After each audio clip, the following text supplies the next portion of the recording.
Assalamualaikum warahmatullahi wabarakatuh. Bagi teman-teman calon pegawai pemerintah dengan perjanjian kerja Kementerian HAM 2026 yang ingin belajar tentang seleksi kompetensi tambahan tertulis berdasarkan kisi-kisi terbaru pada materi 12 dukungan manajemen, mari belajar bersama saya.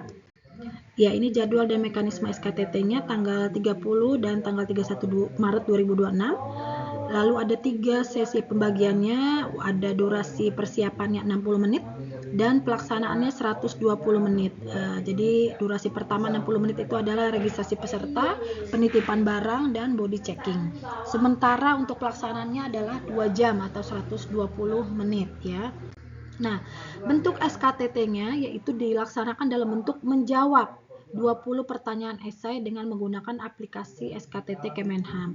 Masing-masing jawaban pertanyaan memiliki nilai 0 sampai 5 dan nilai seleksi kompetensi tertinggi adalah 100. Nah, materinya yang pertama adalah pengantar hak HAM ya, yang kedua pengenalan badan HAM, lalu pengenalan instrumen HAM, analisis kebijakan publik, hak kelompok rentan, HAM dan teknologi digital, implementasi HAM di Indonesia, mekanisme penanganan dugaan pelanggaran HAM, pencegahan dan penanganan kekerasan berbasis gender, peran, kewajiban dan tanggung jawab negara dan non-negara terhadap HAM, soal-soal HAM berbahasa Inggris, dan dukungan manajemen.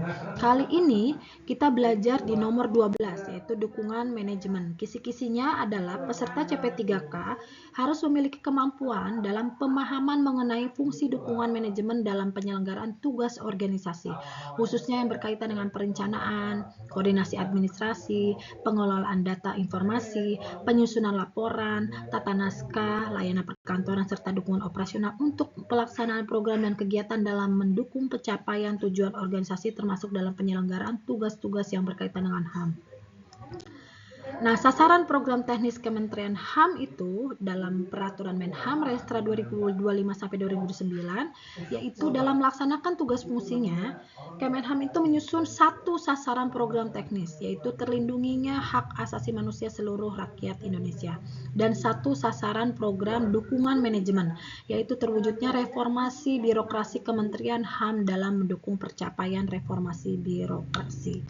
Nah, program pendukungan manajemen itu yang pertama adalah ini sesuai dengan Permenpan Renstra 2025-2029 ya. Yang pertama pengelolaan dan pembinaan SDM hukum organisasi dan tata laksana. Lalu ada pengelolaan keuangan dan barang milik negara, pengelolaan perencanaan kerjasama HAM, pelayanan TU, rumah tangga, protokol dan humas, dan penyelenggaraan pengembangan SDM, pengolahan data dan informasi HAM, dukungan manajemen internal Kanwil, dukungan manajemen Inspektorat Jenderal, pengawasan intern Kemenham, dukungan manajemen Ditjen Instrumen dan Penguatan HAM, dan dukungan manajemen Ditjen Pelayanan dan Kepatuhan HAM. Nah, sistem pengadilan internal pemerintah atau SPIP pada Kemenham itu melalui aplikasi Prisma. Ya, jadi suatu program aplikatif mandiri bagi perusahaan untuk menganalisis resiko pelanggaran HAM yang disebabkan oleh kegiatan bisnis di Indonesia. Tujuannya adalah upaya diambil sebagai pengisian kekosongan atas keperluan alat ukur bisnis dan HAM yang aplikatif di Indonesia dalam melakukan upaya uji tuntas.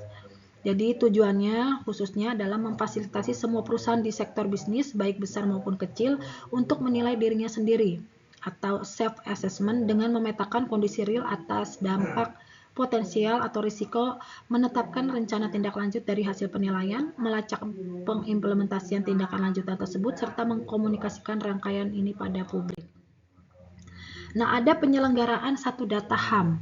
Tujuannya apa sih? Ya, itu pertama memberikan landasan hukum, mewujudkan data HAM yang memenuhi prinsip satu data, menjamin terselenggaranya koordinasi, sinkronasi, dan integrasi dalam pengelolaan data, lalu meningkatkan kualitas dan kecepatan pertukaran, ya, dan melindungi data HAM yang sensitif melalui peraturan klasifikasi hak, akses, dan keamanan informasi yang ketat. Lalu pengembangan sistem informasi HAM. Nah, ini yang tadi yang sebelumnya ya. Jadi ada sistem informasi terpadu sesuai dengan Permen HAM Restra 2025-2029. Jadi langkah strategis yang dilakukan Kemenham itu menguatkan tata kelola data dalam mengembangkan sistem HAM terpadu melalui pembangunan profil pembangunan HAM. Jadi Ini dirancang sebagai pusat data HAM yang menghimpun segala informasi dari berbagai sebagian besar kabupaten kota di Indonesia. Jadi tujuannya dia menyediakan basis data yang standar dan terpusat untuk mendukung perencanaan, pelaksanaan, serta pemantauan kebijakan program berbasis HAM secara lebih akurat dan menyeluruh. Ini bisa dibaca-baca ya teman-teman. Nah, kali ini soalnya contoh-contohnya misalnya apa sih sasaran program dukungan manajemen HAM di Kementerian Hak Asasi Manusia dan apa tujuan dari penyelenggaraan satu data HAM bagi masyarakat. Baik teman-teman, jika mau join bimbel SKTT sesuai dengan kisi-kisi terbaru, silakan daftar di link tersebut ini ya. Dan jangan lupa follow akun TikTok saya, DM, sebut nama dan jabatan apa yang dilamar. Jangan lupa subscribe YouTube saya. Semoga bermanfaat. Mohon maaf jika ada kata-kata salah. Semoga dimudahkan ujiannya ya. Amin. Assalamualaikum warahmatullahi wabarakatuh.